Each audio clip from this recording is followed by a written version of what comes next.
warahmatullahi wabarakatuh. Kami dari kelompok 6 pembelajaran matematika di MI dan SB akan menjelaskan mengenai teori Van Hill dengan dosen pengampu Ibu Bulat Andini MPD yang beranggotakan Citra Dewi Rahayu, Samrotul Aini, Siti Marwiyah, Kasfiati, Rahmari Hadatul Aisy, dan Juju Jubaid. Halo teman-teman, pernahkah kalian merasa kesulitan dalam memahami konsep geometri? Nah, ternyata pemahaman kita mengenai bentuk dan bangun ruang itu dapat berkembang secara bertahap. Nah, inilah yang dijelaskan dalam teori Van Hill yang dikembangkan oleh Pierre dan Dina Van Hill, dua ahli pendidikan matematika dari Belanda. Teori ini sangat penting dalam pembelajaran matematika, terutama dalam geometri. Karena apa? Karena dapat membantu kita untuk memahami bagaimana seseorang berpikir tentang bangun ruang dari tahap yang paling dasar hingga tahap yang lebih abstrak. Jadi, untuk lebih lanjutnya kita simak bareng-bareng. Baik, selanjutnya di sini saya akan membahas mengenai teori pemahaman Van Hill. Nah, menurut teori pemahaman Van Hill ini, ada 5 tingkatan berpikir dalam memahami geometri. Nah, tingkatan yang pertama itu tingkatan 0 atau visualisasi pengenalan bentuk. Nah, pada tahap ini, itu seseorang mengenali bangun itu hanya berdasarkan bentuknya, jadi tanpa memperhatikan sifat-sifat khususnya. Nah, contohnya itu seorang anak mungkin mengatakan, ini segitiga, karena bentuknya seperti segitiga, tanpa dia sadari bahwa emang bentuk segitiga itu selalu memiliki 3 sisi. Selanjutnya itu ada tingkat 1. Tingkat 1 ini bisa disebut analisis deskripsi atau sifat. Nah, di tahap ini seseorang itu mulai mengamati dan menyebutkan sifat-sifat bangun, tetapi belum memahami hubungan antara sifat-sifat tersebut. Nah, contohnya itu siswa menyadari bahwa persegi itu memiliki 4 sisi sama panjang, tetapi belum mengerti bahwa persegi juga itu merupakan jenis khusus dari jajar genjang. Selanjutnya itu ada tingkat 2 atau deduksi informal, hubungan antar sifat.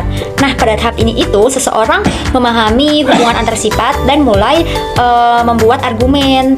Argumennya itu argumen logis sederhana. Contohnya, jika sebuah bangun itu memiliki 4 sisi yang sama, panjang, dan 4 sudut siku-siku, maka itu pasti persegi. Nah, selanjutnya itu ada tingkat ketiga, deduksi formal atau pembuktian logis. Nah, pada tahap ini itu seseorang bisa memahami struktur deduktif dan membuktikan teorema secara sistematis. Contohnya itu, misalkan siswa dapat membuktikan bahwa jumlah sudut dalam segitiga itu selalu 180 derajat menggunakan konsep sudut sejajar. Nah, selanjutnya tingkat yang terakhir, tingkat 4 atau rigor pemikiran abstrak. Nah, tahap ini itu adalah tingkat pemikiran yang lebih tinggi di mana seseorang itu memahami sistem matematika dengan lebih abstrak. Nah, contohnya itu mahasiswa matematika bisa membahas geometri dalam bentuk aksioma dan memahami bagaimana sistem geometri berbeda itu bisa dikembangkan.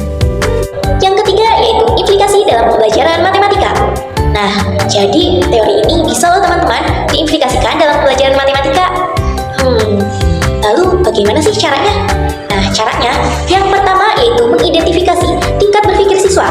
Jadi, guru harus memahami terlebih dahulu sejauh mana tingkat berpikir siswa. Jika siswa masih dalam tahap visualisasi, maka guru tidak bisa mengajarkan pembuktian formal terlebih dahulu. Akan tetapi, guru harus menggunakan seperti gambar, terus diagram, dan manipulatif konkret sebelum akhirnya ke representasi simbolik-simbolik selanjutnya.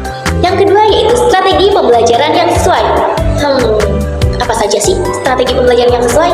Nah, di sini dibagi menjadi 3 tahap ya teman-teman. Yang pertama yaitu tahap visualisasi, yang kedua tahap analisis, dan yang ketiga tahap deduksi.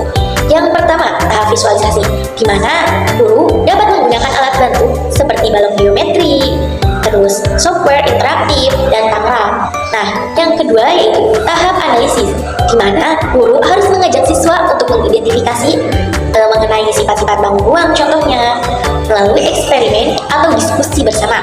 Nah, yang ketiga yaitu tahap deduksi, di mana guru harus memulai soal dengan soal kontekstual sebelum akhirnya memasuki pada tahap pembuktian formal. Yang ketiga yaitu pembelajaran bertahap berbasis pemahaman. Nah, yang pertama, guru harus memberikan konsep dasar terlebih dahulu, lalu selanjutnya ke yang lebih kompleks. Nah, yang kedua, gunakan metode pendekatan yang dari konkret terlebih dahulu, lalu selanjutnya ke yang lebih abstrak. Nah, yang ketiga yaitu berikan soal bertahap dari eksploratif hingga berbasis pembuktian. Yang keempat yaitu mendorong kemandirian dan kolaborasi. Nah, jadi guru bisa menerapkan diskusi kelompok atau pembelajaran problem based learning (PBL) kepada siswa-siswanya. Nah, Nah, yang kedua, guru bisa mendorong siswa untuk menjelaskan konsep dengan kata-kata mereka sendiri supaya mereka bisa mengemukakan pendapat mereka sendiri dan berpikir secara kritis. Selanjutnya pada pembelajaran interaktif. Nah, agar lebih mudah terpahami oleh kita, mari kita lihat dan bahas bagaimana teori ini dapat diterapkan dalam suatu pembelajaran di kelas. Nah, dengan adanya contoh, jika siswa masih dalam tahap visualisasi, guru bisa mengajak mereka mengelompokkan berbagai bangun berdasarkan bentuknya. Kemudian, jika siswa sudah berada di tahap analisis, guru bisa meminta mereka mengamati suatu sifat-sifat setiap bangun, kemudian setelah itu bisa mencatat dengan perbedaannya. Jika siswa sudah masuk ke tahap edukasi informal, guru bisa mengajak mereka berdiskusi dan melalui penarikan kesimpulan antara suatu hubungan sifat bangun tertentu. Nah, kemudian untuk tahap edukasi formal, guru bisa memulai memperkenalkan dengan melalui pembuktian sederhana, yaitu tentunya dalam pembahasan geometri. Selanjutnya yaitu sifat matematika dalam teori Van Hill. Yang pertama yaitu sifat visual atau visual properties. Di sini siswa mengenali bentuk geometri berdasarkan penampilan visualnya tanpa menganalisis karakteristik formalnya. Contohnya, mengidentifikasi segitiga hanya karena terlihat seperti segitiga tanpa memahami sifat-sifatnya. Yang kedua yaitu sifat deskriptif atau analitik. Di sini siswa mulai menyadari dan mendeskripsikan sifat-sifat bentuk geometri, tapi belum memahami hubungan antar sifat tersebut. Contohnya, menyebutkan bahwa persegi memiliki 4 sisi sama panjang tanpa memahami bahwa itu adalah konsekuensi dari sifatnya sebagai bangun datar beraturan. Yang ketiga yaitu sifat relasional atau relational properties. Nah, di sini siswa memahami hubungan antar sifat dalam suatu bangun geometri dan dapat menyusun definisi yang lebih formal. Contoh, menyadari bahwa persegi adalah juga persegi panjang karena memiliki semua sifat persegi panjang. Yang keempat yaitu sifat deduktif atau deductive properties.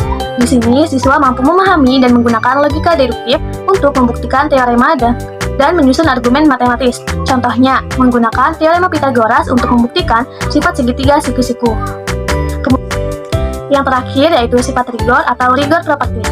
Nah, di sini siswa mampu berpikir secara abstrak dan memahami sistem matematika secara formal, termasuk aksioma dan teori yang lebih kompleks. Contohnya yaitu menganalisis sistem geometrik ekluden dan non-ekluden. Kesimpulan. Nah, di mana kesimpulan yang dibahas mengenai teori Van Hill. Nah, teori tersebut membantu kita memahami bagaimana seseorang belajar geometri dari tingkat dasar ke tingkat lebih tinggi. Terus, sebagai guru, kita penting untuk mengenai tingkatan berpikir siswa dan memberikan perkembangan dan memberikan pembelajaran yang sesuai agar dapat berkembang secara bertahap.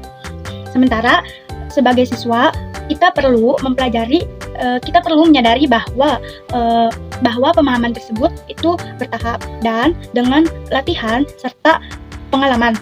Terus kita bisa mencapai tingkat yang lebih tinggi. Nah, dari kesimpulan tersebut, semoga penjelasan kami ini banyak bermanfaat dan membantu kalian bagaimana memahami tentang belajarnya geometri. Nah, mungkin cukup sekian dari kesimpulan dari saya. Sampai jumpa di video edukasi selanjutnya. Terima kasih. See you. Bye-bye.